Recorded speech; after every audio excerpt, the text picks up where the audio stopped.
So, pag-usapan natin ang tungkol sa termination under the Philippine Labor Code. So, meron po kasing tinatawag na category ng termination under the code. So, unang-una dyan, we have just cause. Yung pangalawa is authorized cause. So, when you talk about just cause, ang dahilan po ng termination ng isang empleyado ay dahil po sa kanya. So, unang-una dyan, meron siyang nagawang serious misconduct.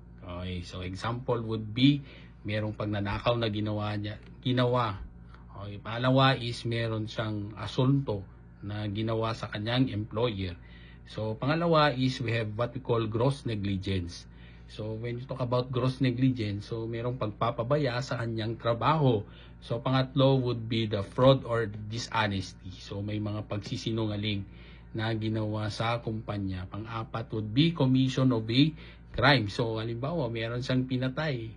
O, yung pinatay niya, yung kasama niya sa trabaho. Or analogous causes. Or yung mga kaparehong insidente na as mentioned earlier. Like merong disobedience, insubordination. So, pangalawa naman is what we call authorized cause. So, when you talk about authorized cause, merong mga tinatawag kasing mga installation of labor saving device, meron ding redundancy or yung nauulit na trabaho.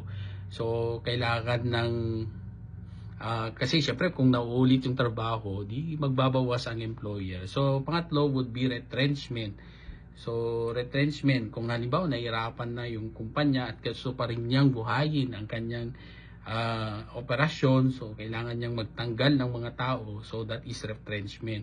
So pang-apat would be closure of the business. So syempre kung wala nang nalulugi na yung kumpanya, so kailangan niyang magsarado, so wala tayong magagawa doon, di ba? So that would be authorized cause of termination. So meron din tayong tinatawag na for health reasons like incurable disease or disability. So yung health reasons or disability would fall under authorized cause. So ang katanungan kasi natin dyan would be ang impact nito.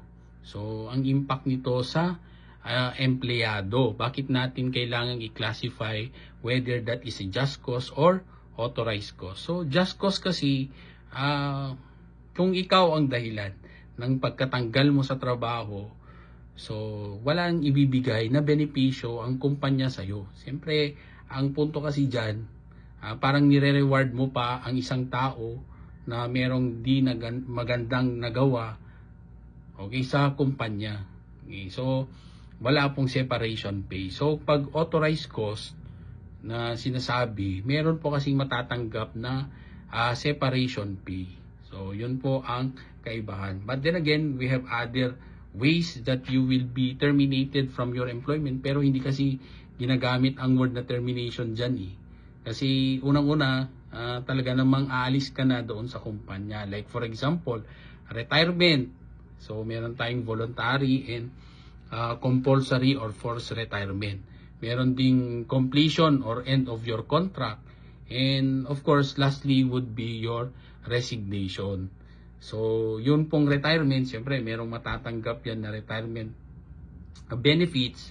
Pag completion of contract, so wala pong matatanggap na benepisyo. So, yung resignation, wala rin po na matatanggap. So, we will have further discussions on this. So, abangan nyo lang po ako sa other videos na gagawin ko po. So, maraming salamat. Panatag ang loob ng taong may alam. Hanggang sa muli.